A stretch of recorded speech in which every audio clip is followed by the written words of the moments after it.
You know those posts you see all the time in your social media feed, the daily weather, the on this day in history thing?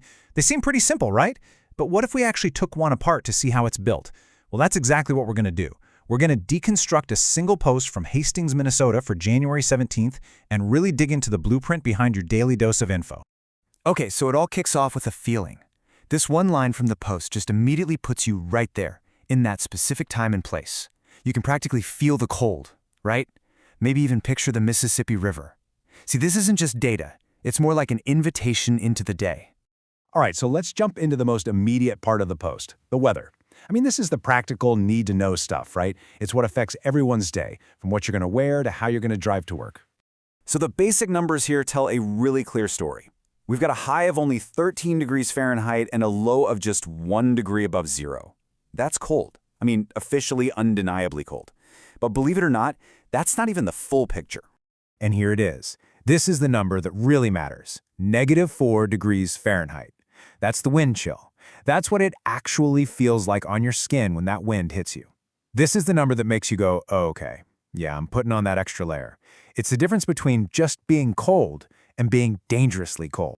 And this is what's so great. It shows how good information translates directly into action. See, the post doesn't just throw the temperature at you. It tells you what to do about it.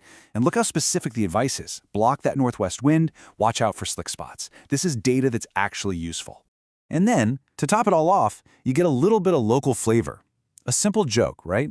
But it's one of those things that only someone who knows Hastings and its Levy Park would really get.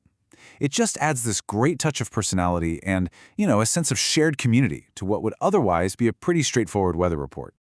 Okay, so we've got the now. We understand the cold, the wind, why you need to bundle up.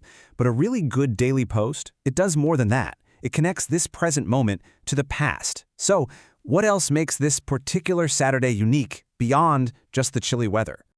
All right, let's see how this thing is built. It moves from weather right into history with this on this date section.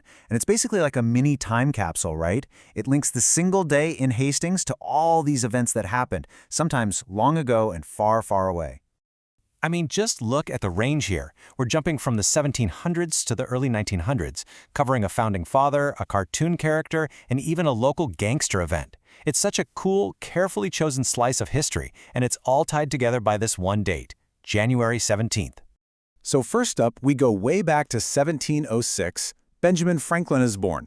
I mean, that's a huge foundational moment in American history, and just like that, this cold day in Minnesota is connected all the way back to the very origins of the U.S. Then, boom, we take this huge leap forward to 1929. And you gotta love this. Popeye the Sailor Man makes his first appearance. Isn't that wild? To think that this huge global icon started out as just a side character in a comic strip?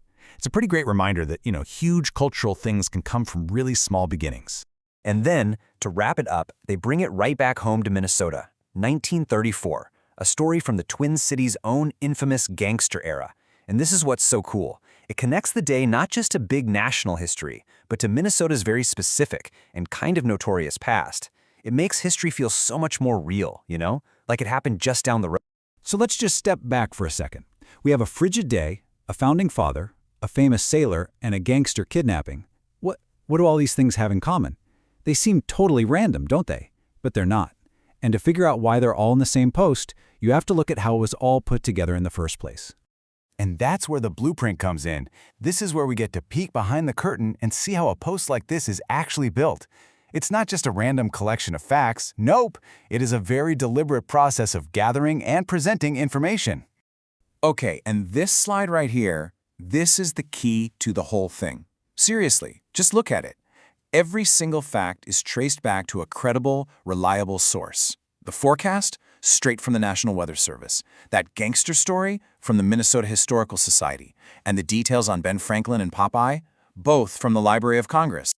So what this tells us is that this isn't just someone Googling what happened on January 17th and calling it a day. This is real work. This is all about curation and verification and citing your sources. And that is how you build trust between a local news source and its community. Okay, so we've seen how it's done. It's built on this solid foundation of credible sources. But that brings us to the biggest question of all. Why? Why go through all this trouble for just a simple daily post? I mean, who cares? Why does connecting a cold day in Hastings to Benjamin Franklin and Popeye even matter? Well, it matters because it does something incredibly powerful. It takes what could be just a simple list of facts and turns it into a shared story. This whole structure says, hey, this one cold Saturday in Hastings, Minnesota, it's not happening in a vacuum. It's actually part of a much bigger tapestry, one that's connected to the founding of a country, the birth of pop culture, and its own unique local history. This is how local news builds a community, not just by reporting what's happening now, but by weaving together all those threads that connect today to yesterday. And that really just leaves us with one final thought. The next time you're scrolling and you see your local weather or one of those This Day in History posts, maybe just pause for a second. Look a little closer. Try to spot the sources, look for the connections, and just ask yourself, what story is my daily information trying to tell?